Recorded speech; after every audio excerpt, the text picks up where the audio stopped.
So let's go ahead and dive into the content, okay? 14 ways to make bank from your book. And I'm going to tell you, I did over-deliver. We got more than 14 ways, but bear with me. Let's go. All right. So I want to talk about these first 3 ways real fast because these are your normal traditional ways, right? So you're going to create your ebook. I should have put that number 1 because that's what everybody does, is you create your ebook. So that is your Kindle, your Nook, your Kobo, whatever it is. You're going to create this book that's electronic for people to consume on a device. Cool. Then you create a print book.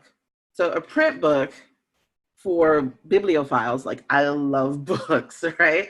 So I'm actually not really an ebook consumer. That's not my thing. I download a lot of them for the plane and stuff like that. But I love to fold pages and dog ear them and smell them. And my heaven is lined with books. That's my heaven. So print books is another one. And then audiobooks. Audiobooks are huge. If you ever hear somebody say, I read like a book a month or I read like 3 books a month, they're consuming this usually on an audio if they're grown and got children and a life and a job, because they're usually consuming it on the way to work, in the car, on the train, etc. So audiobooks, those are your main 3. I have 4 like bro, man.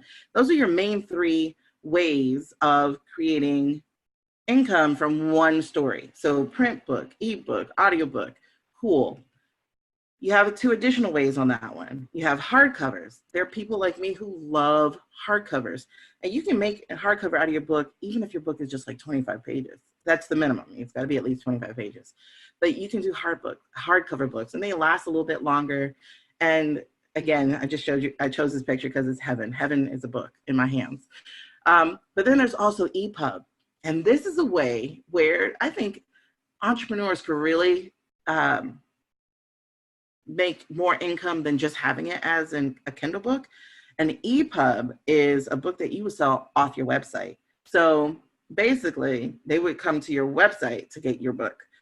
And you set whatever your price is for your book, or you can say, hey, here's a free book, just pay shipping. Well, no, that's print. But this is the way that you could bundle it with other things, like maybe a course, and we're going to get into that, a course or something.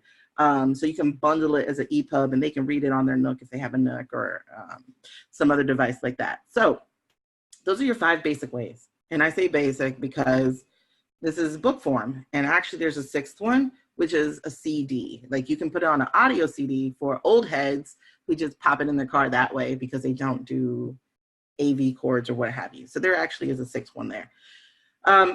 Before we get off of that, I want to make sure that you understand that having your books in different forms is super lucrative. And I'm sorry if I just made funny faces with that one, but it's true. Super lucrative. If you only have your book as an ebook, you're leaving money on the table, period. Or as the kids say, period. Okay? You are leaving money on the table. Okay? So you need to have your book in different forms. So if you look at this chart here that I've included, and this is from BookStat, so these are very, very good numbers, is that there were 4 billion ebook sales between April 2017 and September 2018. There were 2